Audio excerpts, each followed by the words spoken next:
Hi, Travis Tjepkema, President of Church Casualty Insurance Agency. We're happy to talk about risk control today for houses of worship. And I'm excited to have with us Eric Spacek, Assistant Vice President of Risk Control with Church Mutual Insurance Company. Eric was also a former church business administrator, so he has been on both sides of the insurance carrier side and actually in the dirt, in the nitty gritty of the church business administration side. And so excited to have you with us today and appreciate you being here. Thank you, Travis. Great to be here. Awesome. We just had a seminar locally and we wanted to go over some of these items that Eric addressed as we head into 2024 and things to think about and consider. And I'll start off right off the bat with armed intruder. Of course, with the world and the craziness of the day, armed intruder is definitely something on the forefront of houses of worship and their minds. And one of the things I didn't really have to talk about, but you brought up, was grants. So there's new grants available. You want to talk a little bit about that? Sure. There's a grant through the Department of Homeland Security for houses of worship for safety-focused items such as surveillance, video surveillance systems, and safety-related expenditures that they can apply for through the federal government. And there's also a California-specific program that's available to houses of worship as well. Great. And we have our own resource, Jeff Kiernan with Ask Security at ccia.com, who's really good at helping our insureds get those grants. So that's very important to know. There's free money out there, people, for helping your security at your house of worship. So that's definitely a good reminder. I liked what you said earlier about your approach to security at a church. It's like a layered, I believe it was onion in your word.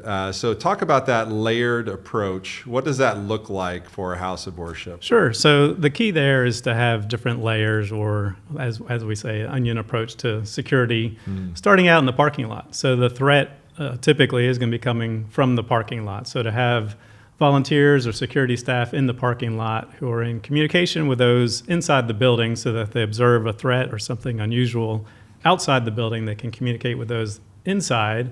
And if the threat is severe enough, such as someone with a weapon, the ability to then lock down the building before the threat ever comes inside the building. Then from there, from kind of the parking lot security to those greeters right outside the door, the outside greeters, who again are observing for anything unusual or a threat. Again, with the ability to communicate to those inside in case they observe a threat. Then the next layer would be those inside the building, ideally just inside the doors. Again, it can be greeters or security staff who are watching for threats or those things that are unusual, things to keep an eye on, people to keep an eye on just based on how they're acting, moving, or even wearing. For example, wearing a heavy coat during the summertime. And again, being able to communicate with the security team inside.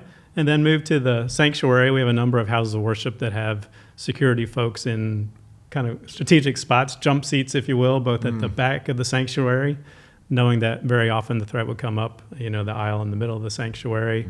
And then also at the front of the sanctuary, so that if there is someone approaching the podium, the platform, that they're able to intervene at that point. And again, ideally, that each of these layers has some way of communicating with each other and with the security team to let them know what's going on. Right, very important. No, that's good. Great stuff. And speaking of security team, when it comes to armed security, there's a kind of an order of preference for houses of worship as far as armed security. And why don't you talk about those three, the three levels, what would be most ideal, and then next, and then third? Sure. So from our perspective, a hierarchy of recommendations as far as houses of worship that want to engage armed security, and not all do, but those that do. The preference first would be for off-duty law enforcement personnel. And there's many reasons for that. One is it's often a very available resource in a lot of places. The cost is not as significant as a private security service, for example.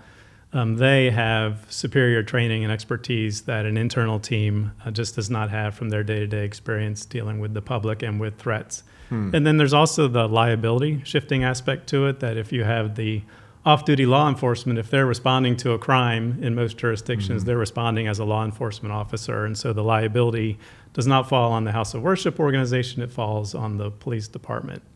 So if that's not an option for a House of Worship in their locale, the next preference from our perspective would be hiring a private security firm. So checking references, obviously, making sure that you're familiar with the policies and procedures that they have, and being very aware of the training that they provide to their hired security service to make sure that you know that, to have the appropriate agreements or contracts in place with that service that protects the church from liability for the acts of the private security service.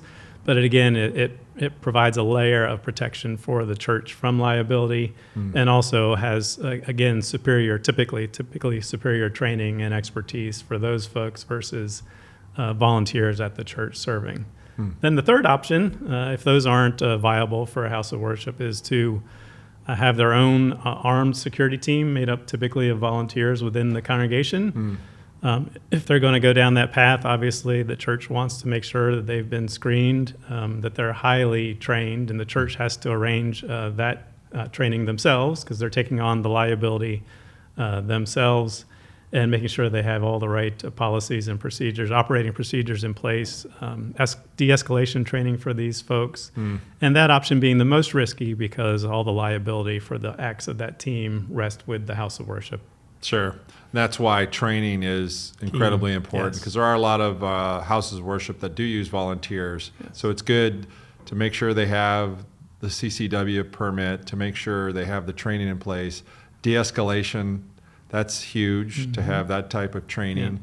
You just want to have, it's great to have volunteers. It's a cheap cost, obviously, but also, treat it as a help us, help you, help us potential, where the more training you get, the more it helps the organization as a whole. And there are houses of worship that take I guess you call it a hybrid approach. For example, a church where I recently served had off-duty law enforcement who were armed, and then the volunteers were unarmed, but they were still part of the security service and in contact communication with the armed officers. Sure, blended approach. Yeah, good. Talk about sexual misconduct, molestation. Unfortunately, it's something that we still have to talk about. Church Mutual averages still around 200 claims a year nationwide.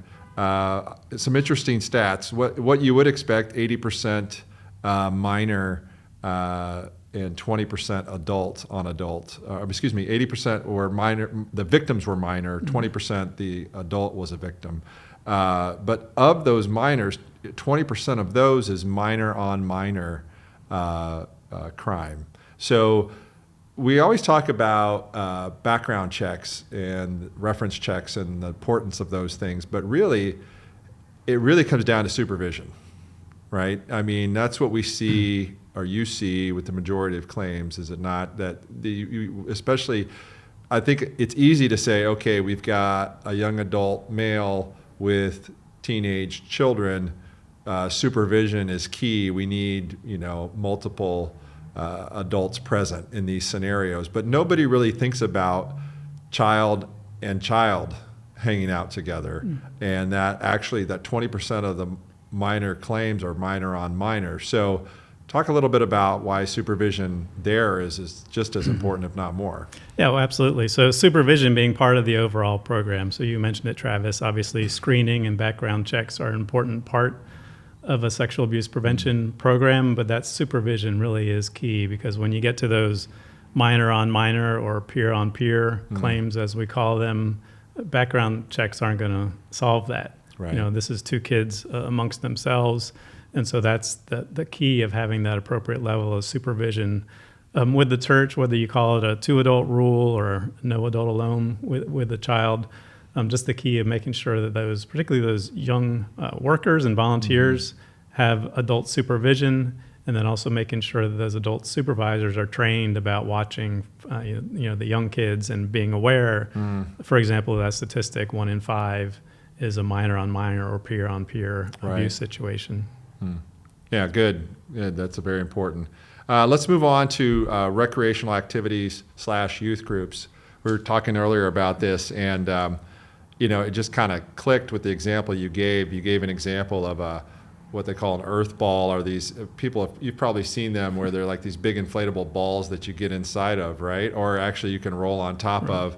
And the youth group decided, let's add a wet tarp to that scenario. And it's always the add-on, and another church that was in attendance talked about jet skis, and let's do jet ski frisbee. And I guess I would say for the youth groups out there, for the high school pastors, et cetera, high school groups out there, try to avoid the add-on. The equipment was built for one specific purpose, and it's like it's like trying to take a chicken sandwich and now make donuts, the bread on either side, right? Like it should only add so much, right? So be super careful with the experiences that you've seen with with youth groups and doing different activities. Just making sure that you're taking the time to think through in its intended purposes. Absolutely. And describe it as an add-on is a great way to put it, right? Because it really gets down to the selection of the activity. And the youth directors, you want to make it fun for the kids. You want to make it exciting and something they want to do, but at the same time, you have to be safe about it. So really taking the time to think through that youth activity selection. Is it appropriate for the setting, for the age group, for it being, a church-sponsored activity, if you will, just to try to keep them safe. Yeah, and I shared with the group, my rule being 26 years in this business is to tell any youth director, any high school pastor out there, just take a 5-second pause. Just when you've got the one activity and the kids are all chanting, let's do this in addition to this activity, or let's twist it into this, just take 5 seconds and say, is this a wise idea? Rather than jumping in and doing it. Because once you've started it, that snowball's going downhill. And we've seen a lot of unfortunate, looks like fun. To me, it sounds like fun, but it's like it can really end up with some bad outcomes. So maintenance injuries, you have a lot of volunteer maintenance people at houses of worship. You got to be aware of a couple things. You got to be aware of age. You got to be aware of heights. Talk a little bit about that. Yeah, I think it's very common that we see in houses of worship in particular that many times there'll be a person that retires from their profession, but wants to serve in the church, and so they want to serve in the maintenance capacity at a church. And so a lot of times we see elderly workers or volunteers doing things, particularly on heights, involving whether it's ladders, tree trimming, activities like that, where they don't have the balance that they did. They're not following the safety practices perhaps that they should.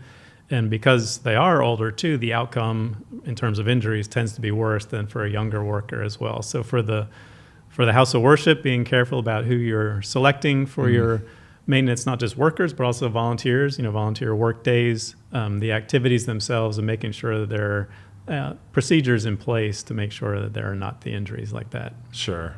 Yeah, very wise. Let's move on to homelessness, and just we've had an uptick in fires, and homeless outside a house of worship want to get warm at night, start a fire.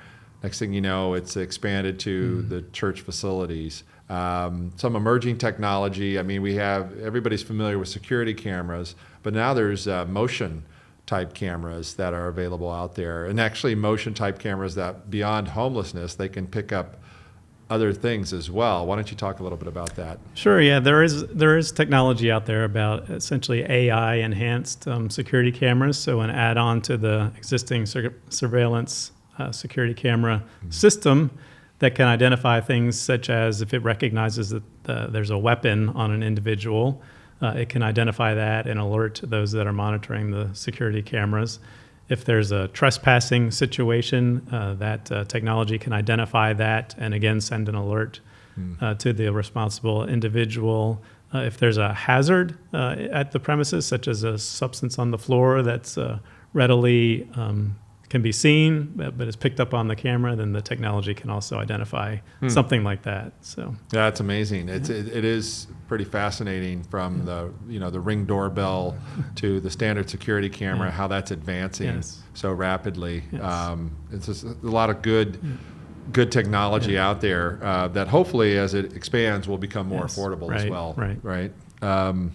Lastly, I wanted to talk about your risk assessment tool that you created. So it's a 5-step process to analyze for a house of worship the risk that they may be exposed to, and just kind of walking through the risk and hazard itself, identifying that risk or hazard, the likelihood of it happening, the severity of the loss, the impact on ministry, and then the warning in advance. Talk about that and how you set those 5 up to be kind of a scorecard. Sure. So this is all part of, ideally a house of worship will have a team in place, a safety, security team, risk management team, whatever you want to call it.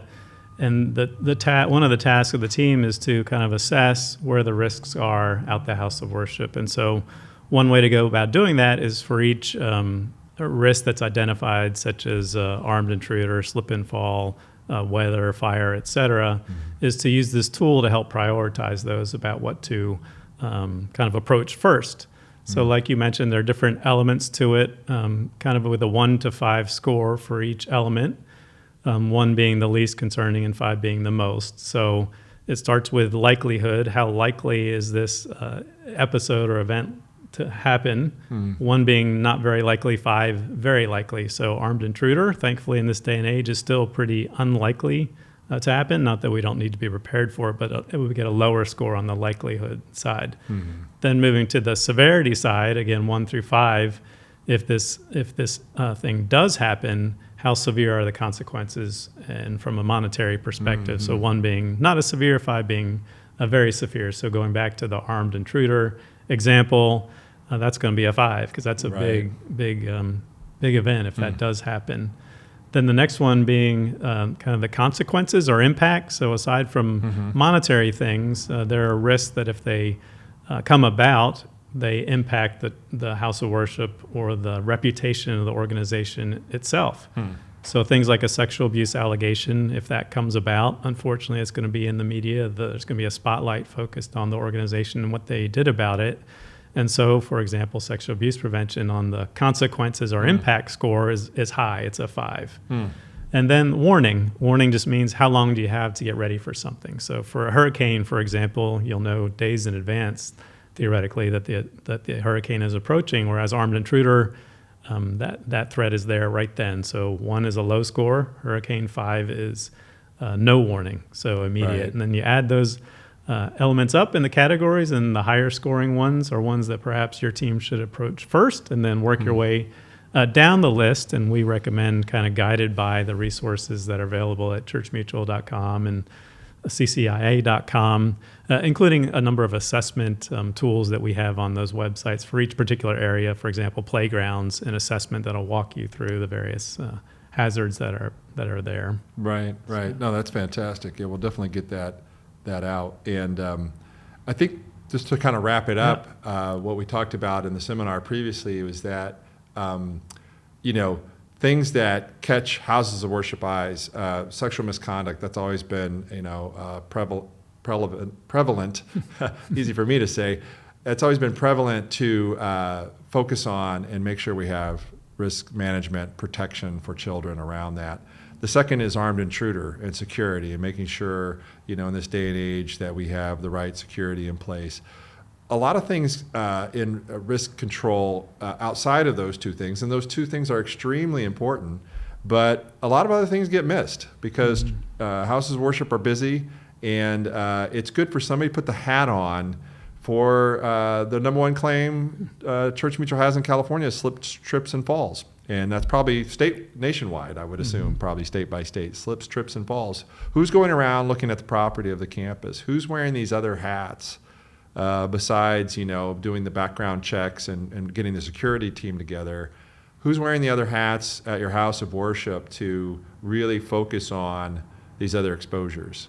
And let's talk about the importance of that. Oh, no, that's fantastic, Travis. I mean, that's really the key, right? That it's not just kind of the biggies that we hear about, the sexual abuse prevention, the armed intruder, but really having a comprehensive approach to safety at the house of worship. And I mentioned in the seminar, it's really about being a matter of a steward for the house of worship, about being a shepherd for those that are at the house of worship.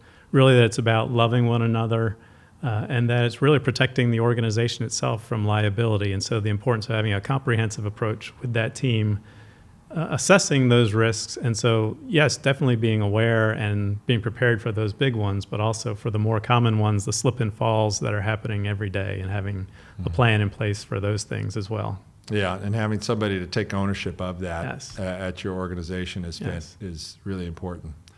Well, this is great. Thank you, Thanks. Eric, for your time. Really appreciate you being here. And yeah, we will have more on our website, and there's lots of resources at churchmutual.com, safety resources there. And thanks again for being here. Thank you very much, Travis. Appreciate it. Yeah, take care. All right.